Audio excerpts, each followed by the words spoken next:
this evening, and this is just going to be a brief introduction. We're kind of going to mess up Marla's schedule a little bit due to how quickly it gets dark, and so this will be a first for me too.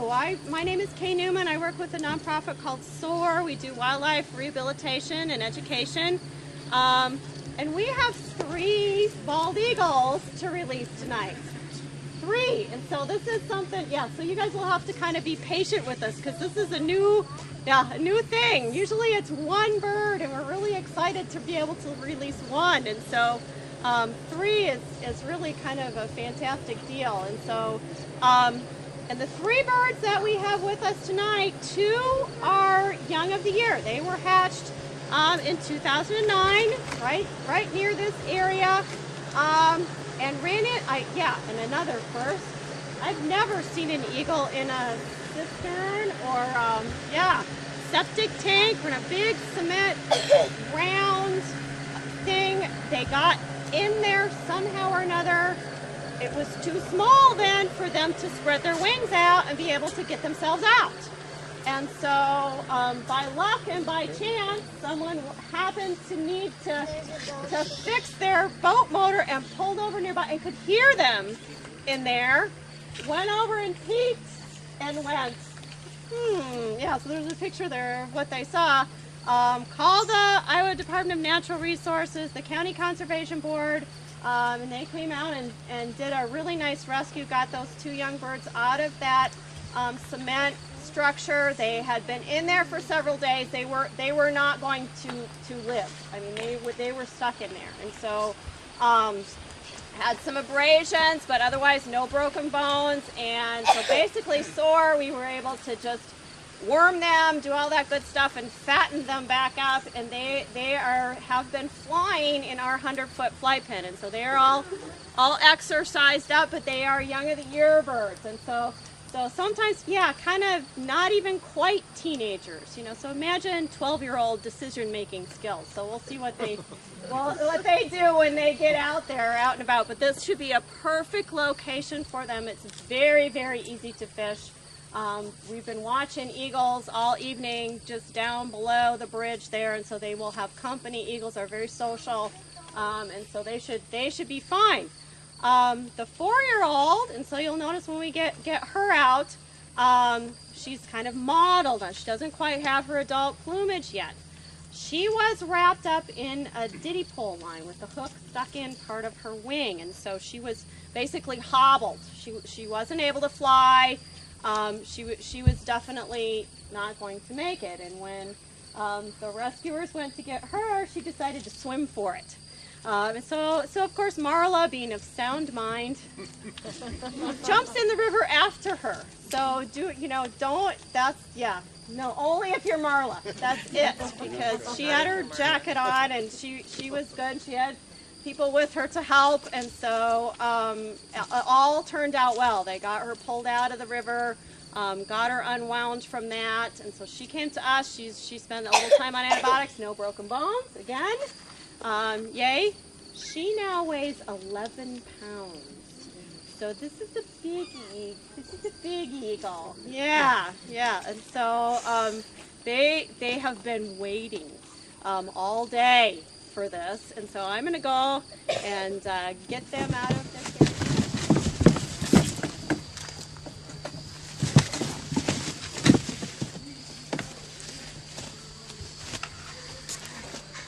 This is the little one.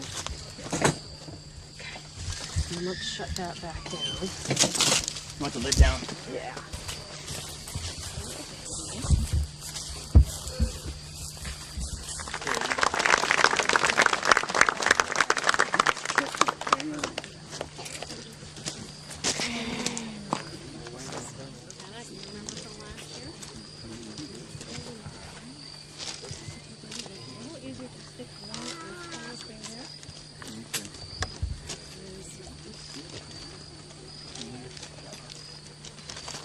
Okay.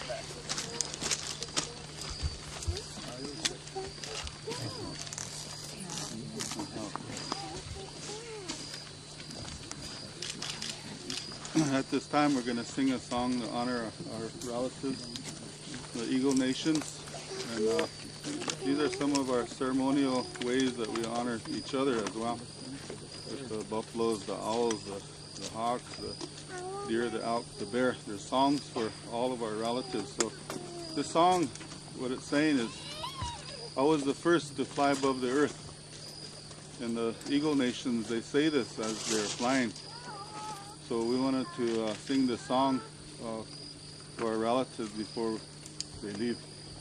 And also thank them for the lessons and the teachings that they helped us through. There's so much that all of our friends from the animal nations and the bird nations help us with. So, and whatever it is, it's usually a personal event and a awakening that goes with handling of every bird, animal, whether it's your cat or dog. They're all a part of our life. They're all part of our family. So we need to understand that part of the heart that allows us to communicate and allows us to be one with our relatives. So we're going to sing a song for them at this time, and some of my family that's here, my brothers and my sisters, going to sing this song.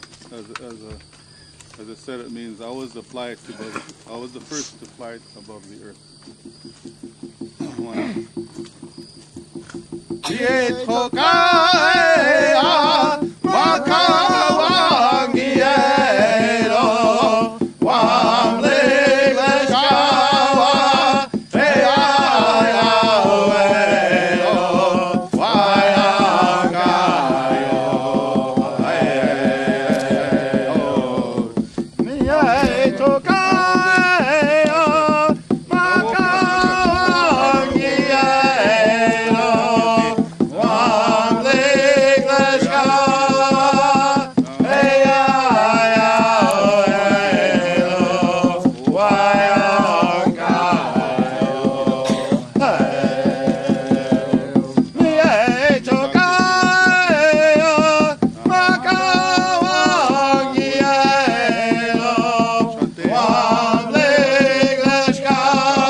Oh, little girl. There you go.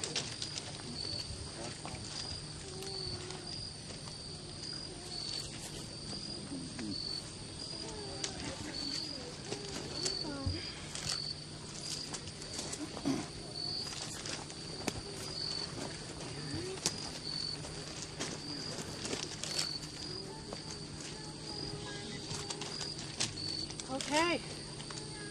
Okay. We're gonna sing a short song. Going home.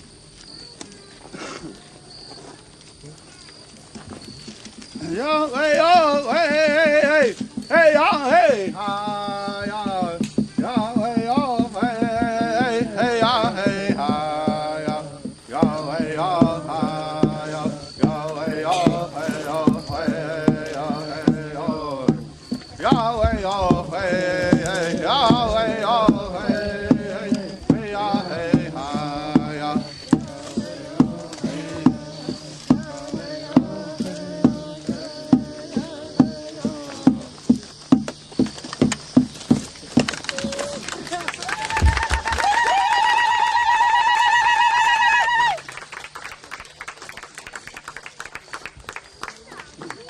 Okay.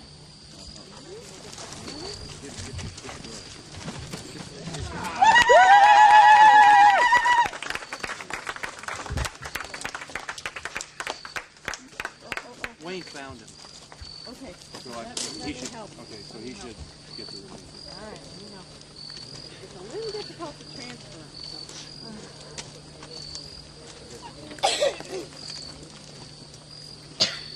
Give her a toss. Give her a little toss.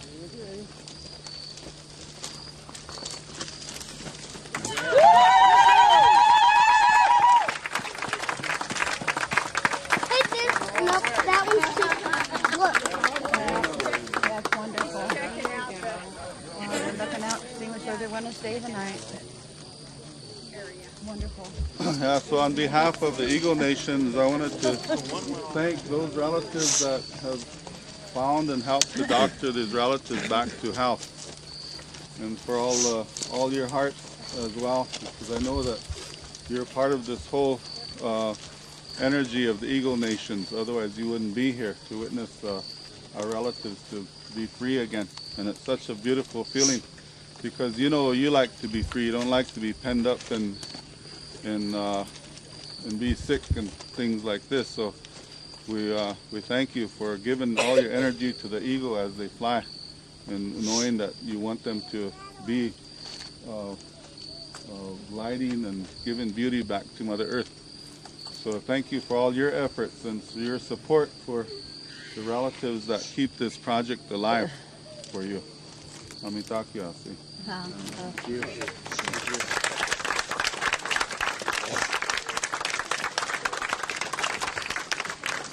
Feathers, and you're able to make a hat from the people, from your life and what people experience, and as far as with your efforts on a personal level. So 12, each feather tells a story. There's a story with each feather here. I know all the stories here. And these two feathers here, you can see they're red. They're a little bit old because they're little old within themselves. And these represented a man that went in battle, which was my father, and he got wounded twice. So when you get shot during battle, which was during D-Day, well then the tribe will honor you with a feather. In this case, when you're shot, they dye the feather red. They dye the feather red, so that was his effort, that was his wartime. It represented his story of D-Day. That's how this works.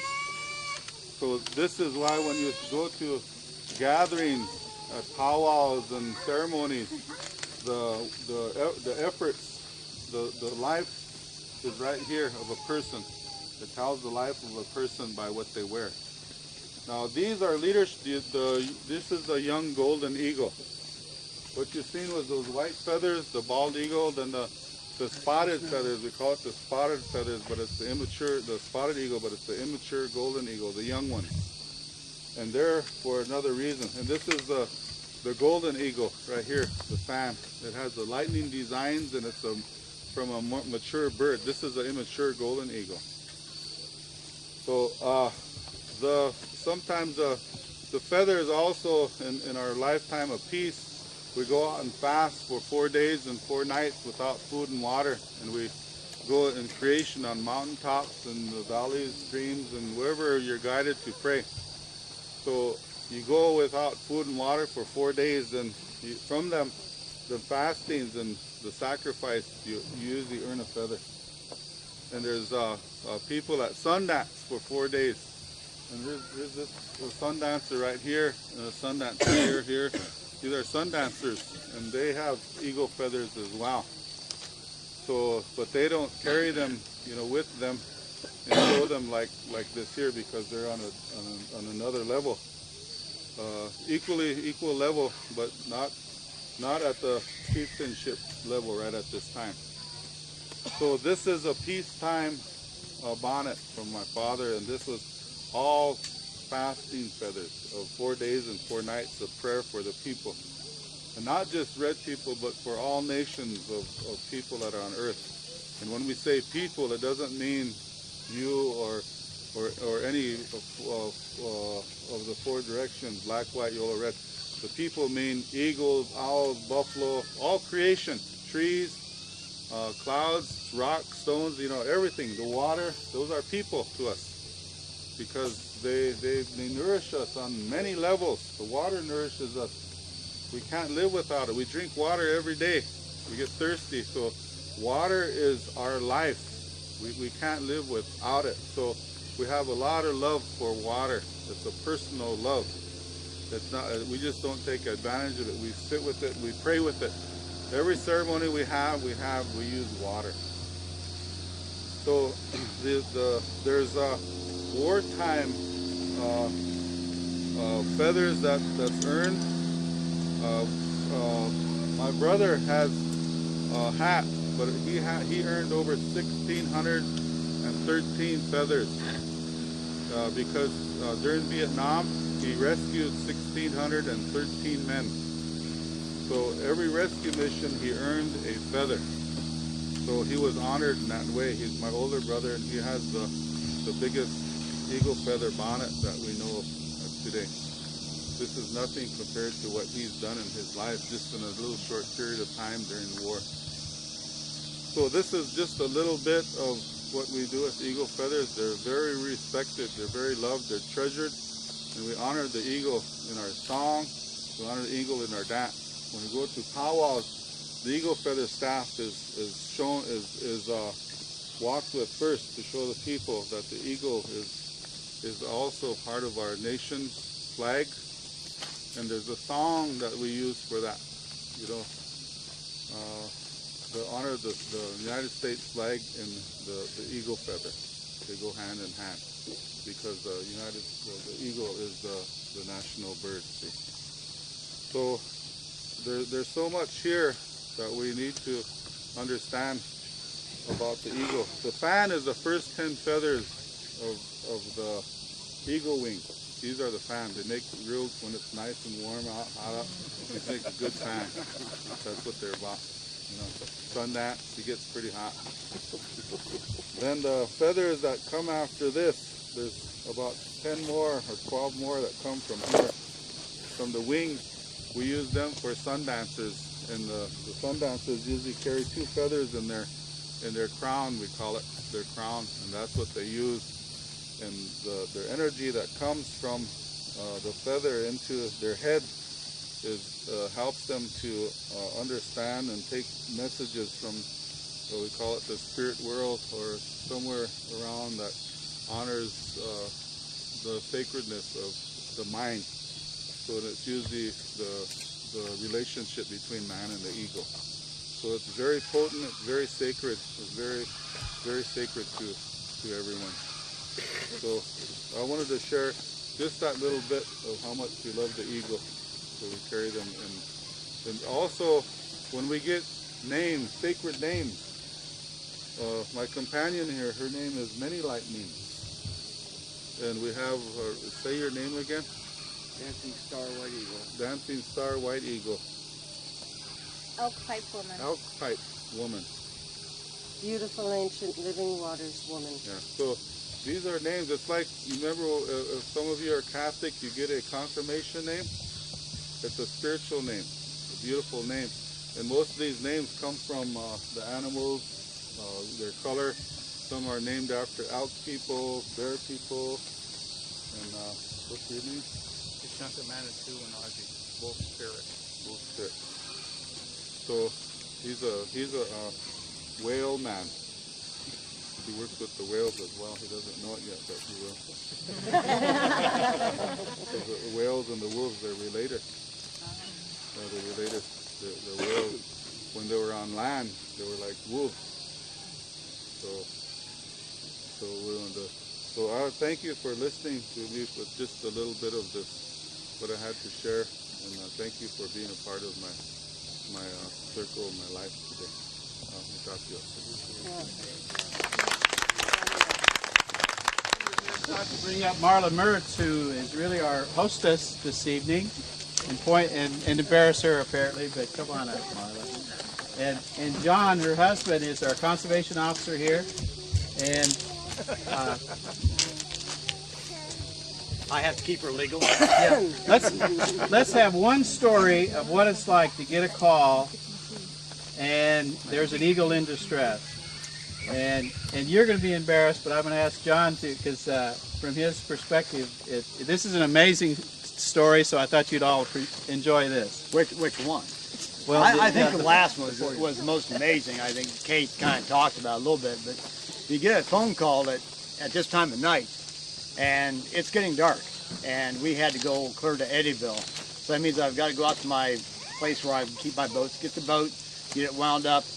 Marla, in the meantime, has gathered up cages and gloves and Carhartts and everything else, and get down. And by the time we got to Eddyville, it was completely dark, completely dark. If it hadn't been for my man over here that guided us up the river, we would never have found that eagle. It was just that dark out. And who knows what could have happened overnight with that eagle. So as they're chasing this eagle back and forth, and Marla gets on shore, and the next thing I know, she's lost her shoe. And it's still in the mud at Eddyville someplace. So, the eagle then starts going down, and you've got to imagine this. We've got a drift pile that's kind of in a big L shape, and in between there's water between that driftwood and the shore. So I had to back the boat down inside that L-shaped thing to keep our boat headed upstream so we get back out again, which is kind of a nice thing to be able to do. And as Marley gets on shore, loses her shoe, and the eagle decides to go in the water instead of being eaten by Marla. And you gotta understand, these eagles, when they get caught, you're a predator to them. But we're trying to help them. And next thing I know, we're in there, she gets in the boat, and reaching for the eagle, it's in the water, and Marla's in the water with the eagle, and luckily she has a life jacket on, and grabs a hold of it, and we finally drug her back into the boat. I managed to take one picture of her and the eagle in the water, and it's a very good picture of it. So it's. I told my husband I wanted to see it too. we do have that one picture of it, but it's kind of labor of love. Not every officer may do that sort of thing. Not everybody's got a wife that would be willing to go swim with eagles. So it was quite a story and a success story, as you can see. So. Yeah, that's great. Thank you, John. Thank you. I'm done. You're done. I'd just like to thank everybody for coming out. This has been a wonderful evening. Yes, and if you have questions for anyone, please We're stand kind of around here. So. around. It's a beautiful evening. I do want you to, once you leave here, to kind of keep in mind, we're in the midst of fall migration, and it's not just eagles that are moving from one place to another. It's our little indigo buntings and our hummingbirds and all the things that bring us joy each and every day. And this is the time of year that we want to send them off with well wishes and blessings. And I really want to thank Chief Golden Eagle and everyone that came this past weekend coming from afar to bless the birds. So thank you very, very much for coming. Thank you, Marion. Thank you.